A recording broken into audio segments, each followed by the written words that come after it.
Have you ever wondered why some people suddenly seem to lose respect for you? What if it's not just about misunderstandings, but certain toxic habits that slowly erode your relationships? Today, we're not talking about those little quirks we all have. These are deeply harmful behaviors that can silently destroy your reputation and push people away, even if you don't realize it. Sure, we all have bad habits, but what if some of them are sabotaging your friendships and professional connections? What if these habits are turning promising relationships into distant memories faster than you think? I want to make this personal. I've been there. I've made mistakes that cost me respect, and trust me, it wasn't easy to face. In this video, I'll share some raw and honest stories from my own life. They're not pretty, but they're real, and my hope is that by sharing them, we can all learn something invaluable together. By identifying these toxic habits, you can start to live with more dignity, self-respect, and integrity. And to guide us, we'll lean on the timeless wisdom of Stoicism, an ancient philosophy that goes beyond just gritting your teeth through life's challenges.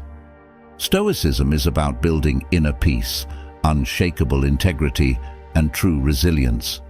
So grab your favorite cup of coffee, settle in, and let's dive into these 4 toxic habits that could be holding you back from earning the respect you truly deserve. Ready? Let's get started. Habit number 1: gossiping, the silent trust killer. Let's be honest, gossiping is one of those sneaky habits almost everyone falls into, but no one likes to admit. I've been guilty of it too, and it took some painful experiences to understand just how damaging it can be. Back in college, gossiping was like a sport. My friends and I would spend hours tearing apart every detail of other people's lives. At the time, it seemed harmless, almost fun. It felt like we were part of an exclusive inner circle. But the truth, gossiping slowly destroys the very fabric of trust and respect. I want to share a story I'm not proud of. There was this girl in our group, let's call her Emily. She was a little different, quirky, introverted, and didn't always fit in. One day, I found out she had a crush on a guy who, by all accounts, was way out of her league. Instead of respecting her privacy, I shared it with my friends. We laughed, made jokes, and soon the story spread like wildfire. When Emily found out, the look on her face shattered me. Her personal feelings had become a joke, and she stopped coming around. Eventually, she left the group entirely. At the time, I brushed it off, but deep down, I knew I had crossed a line. The Stoic philosopher Epictetus teaches us to focus on our own character rather than meddling in the affairs of others. Gossiping is a waste of time, and worse, it poisons the well of trust. Keep silence for the most part, and speak only when you must, and then briefly, Epictetus advises. Gossip doesn't just harm the person being talked about, it creates suspicion and betrayal.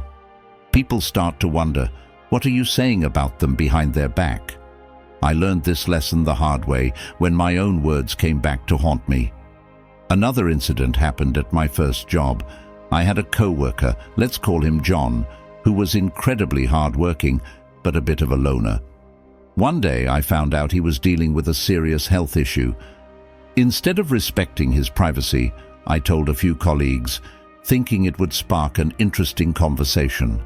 John found out, of course. He didn't confront me with anger, but with deep hurt and disappointment. He told me he had trusted me with that information, believing I'd keep it to myself. From that moment on, our working relationship was never the same. I had lost his trust and respect, and it was entirely my fault. This taught me a critical lesson: respect people's privacy. Everyone is fighting their own battles, and by turning their personal struggles into gossip, you not only hurt them, but also reveal a lack of integrity in yourself. The Stoics believed in conversations that uplift and build others. So next time you feel tempted to gossip, ask yourself, is this helping anyone, or is it tearing someone down? Remember, if someone is willing to gossip about you, they're just as likely to gossip about you. Habit number 2. Being unreliable, the silent reputation killer. Let's talk about something that hits close to home for many of us: being unreliable. It's one of those habits that may seem harmless at first, but it can deeply erode respect over time. Whether in personal relationships or professional settings, reliability is the bedrock of trust. If people can't count on you, how long do you think they'll respect you? I've learned this the hard way. In my early 20s, I had a reputation among my friends as the flaky one. I'd make plans, but when the time came, I'd cancel last minute or just not show up at all. I thought it wasn't a big deal. Life gets busy, right? But one particular incident changed my perspective forever.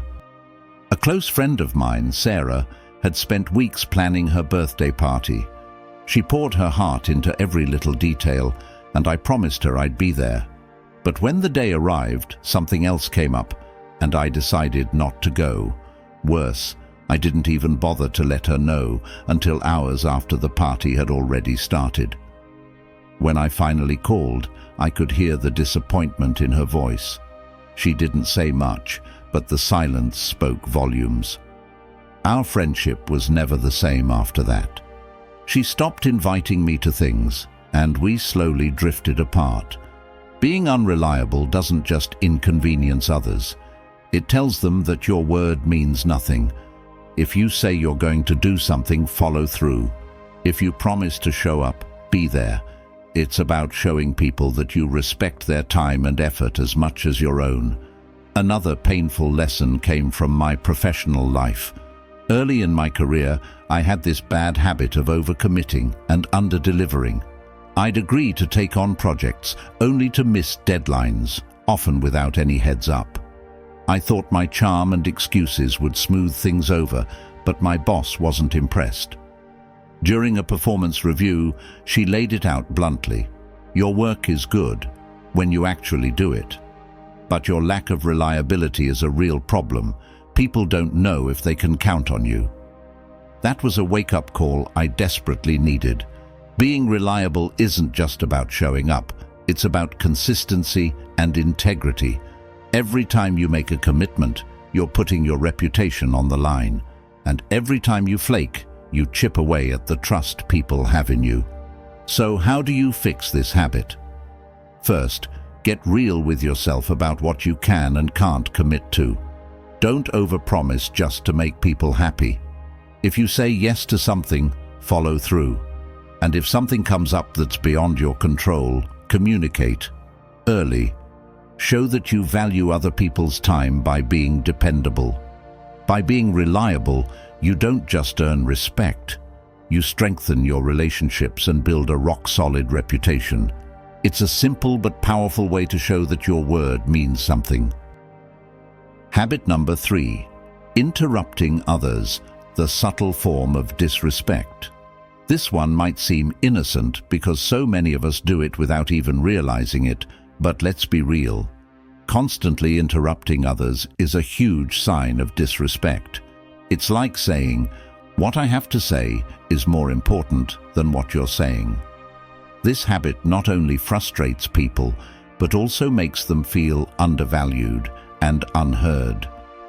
You may think you're being enthusiastic, but in reality, you're sending the message that their thoughts don't matter. I used to be guilty of this, a chronic interrupter. I thought jumping in showed how engaged I was and that it made me look smart and proactive. But I was wrong. And it took some hard lessons for me to realize how much damage I was doing, not just to conversations, but to my relationships. One story stands out to me. Early in my career, I was part of a team that held weekly brainstorming sessions. I was eager to impress, so I would often cut people off mid-sentence to share my ideas. I thought I was adding value to the discussion, but my co-workers didn't see it that way. During one particularly intense meeting, my manager stopped the conversation and called me out in front of everyone. "You need to let people finish their thoughts," she said. "You're not listening, you're just waiting for your turn to speak." I was embarrassed, but it didn't end there. After the meeting, a colleague pulled me aside and said something that stung even more. "Do you realize how dismissive you come across?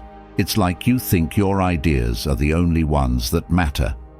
That hit me hard. I didn't think of myself as dismissive, but clearly that's how I was being perceived. Interrupting others is more than just a bad habit. It reveals a lack of self-control and, more importantly, a lack of respect.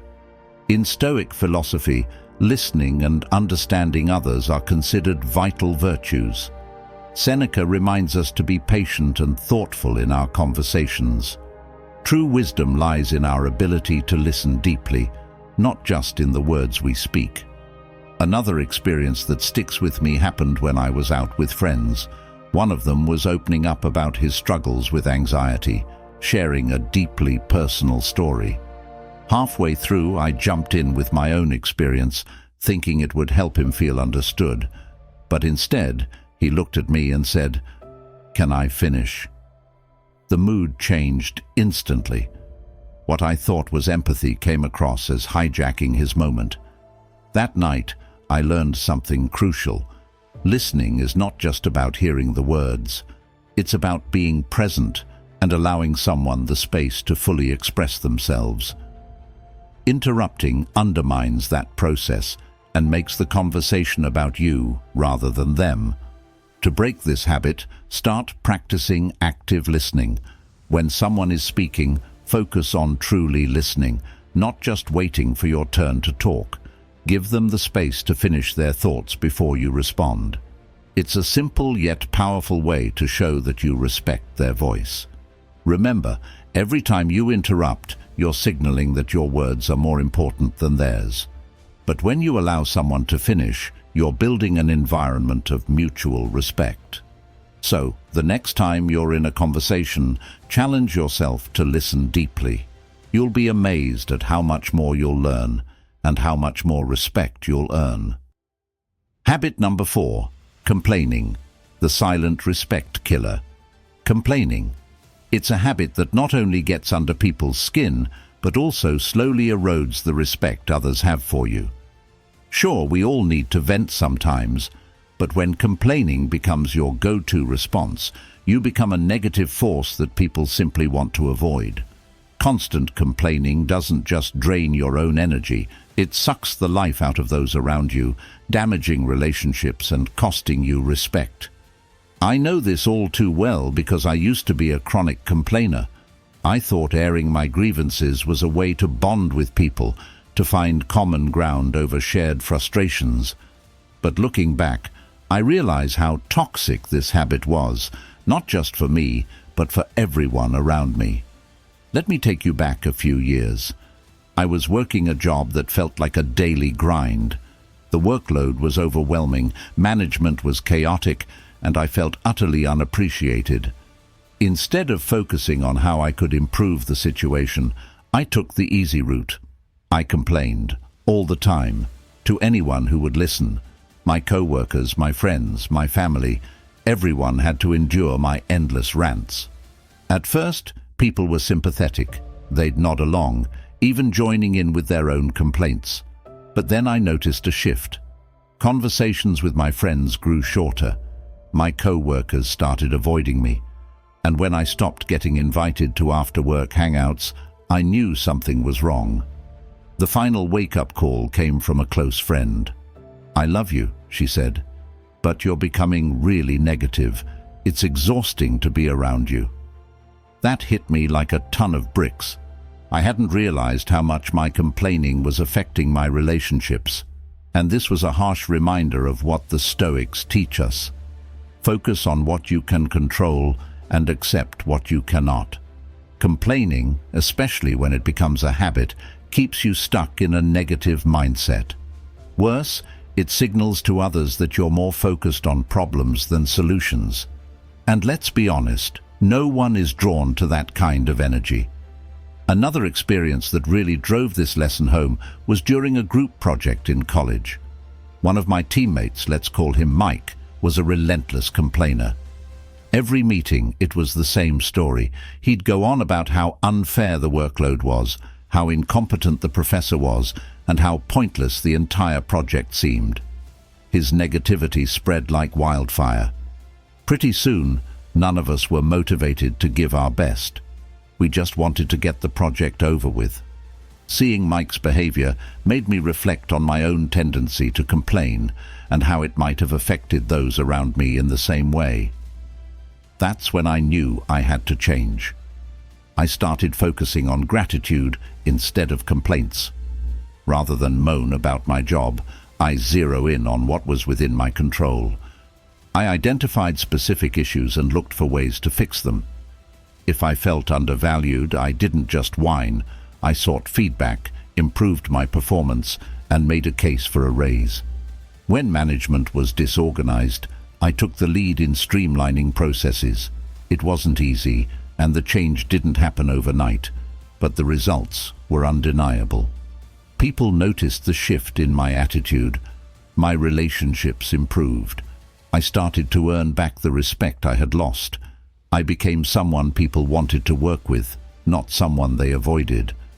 So if you find yourself constantly complaining, ask yourself, what am I doing to fix the situation? Shift your focus from the problem to the solution. Complaining never brings progress, but action does. Thank you for watching. If this video resonated with you, hit that like button, subscribe, and share it with someone who might need to hear this message. Let's strive to live better, more respectful lives. Until next time, stay strong, stay stoic.